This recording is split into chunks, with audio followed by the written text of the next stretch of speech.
kedua bakalan bahas tentang bencana tanah longsor. Nah, sebelum itu kamu tahu nggak sih Nol, apa itu tanah longsor dan gimana sih dampaknya buat kehidupan kita? Sebenarnya sih jujur dari aku sendiri juga kurang paham sih detail dari bencana tanah longsor itu sendiri. Nah, oleh karena itu, yuk langsung aja kita simak videonya. Tanah longsor adalah perpindahan material pembentuk lereng berupa batuan, bahan rembakan, tanah, ataupun material campuran tersebut yang bergerak ke bawah atau keluar lereng. Lalu, bagaimana proses terjadinya bencana tanah longsor? Tanah longsor terjadi ketika gaya pendorong pada lereng melebihi gaya penahan, sehingga menyebabkan material tanah atau batuan bergerak ke bawah atau keluar lereng. Terdapat dua faktor penyebab dari adanya bencana tanah longsor. Yang pertama adalah faktor alam dan juga faktor manusia.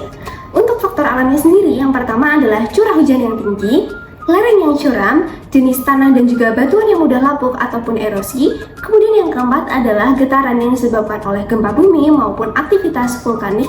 Dan yang terakhir adalah topografi dan juga struktur geologi yang tidak stabil. Kemudian untuk faktor manusianya sendiri, yang pertama adalah penggundulan hutan dan juga penebangan pohon di lereng. Yang kedua, penembangan ataupun pemotongan tebing secara sembarangan. Yang ketiga, sistem drainase yang buruk. Dan yang terakhir adalah aktivitas pertanian yang tidak memperhatikan keamanan lereng. Bencana longsor yang terjadi di wilayah Indonesia seringkali menimbulkan persoalan. Setiap longsor yang terjadi dapat menimbulkan kerusakan lingkungan, masalah ekonomi, dan juga dampak kesehatan bagi tubuh kita. Bencana longsor yang terjadi dapat mengakibatkan korban meninggal dunia, sakit, luka-luka, cacat, dan juga trauma dalam jumlah yang besar. Sedangkan pada pengungsian dalam jangka waktu yang lama dapat mengakibatkan infeksi pada penyakit yang tidak tertangani, kemudian risiko komplikasi pada penyakit, dan juga potensi adanya penyebaran penyakit menular dan juga tidak menular.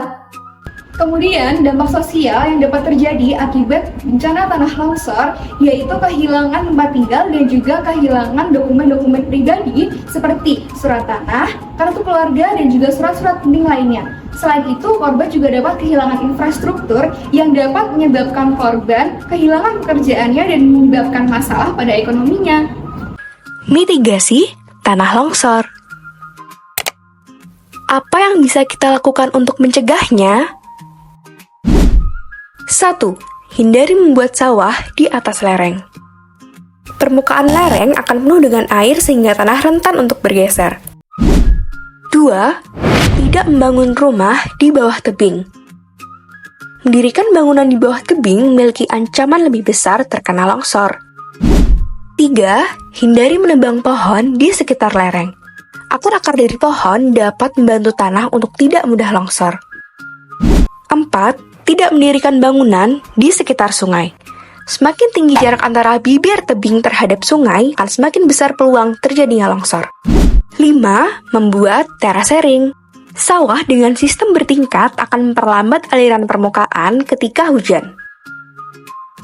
Ayo, lakukan mitigasi dan perhatikan lingkungan sekitar supaya aman dari tanah longsor. Kesimpulannya adalah tanah longsor merupakan bencana alam yang sering terjadi di Indonesia. Hal ini dapat disebabkan karena adanya faktor alam seperti curah hujan yang tinggi dan juga lereng yang curam. Nah, hal ini juga diperparah dengan aktivitas manusia seperti penggundulan hutan dan juga pembangunan yang tidak memperhatikan aspek keselamatan. Nah, dampak yang dapat terjadi yaitu dapat menimbulkan korban jiwa, kemudian kerusakan lingkungan, dan juga masalah ekonomi.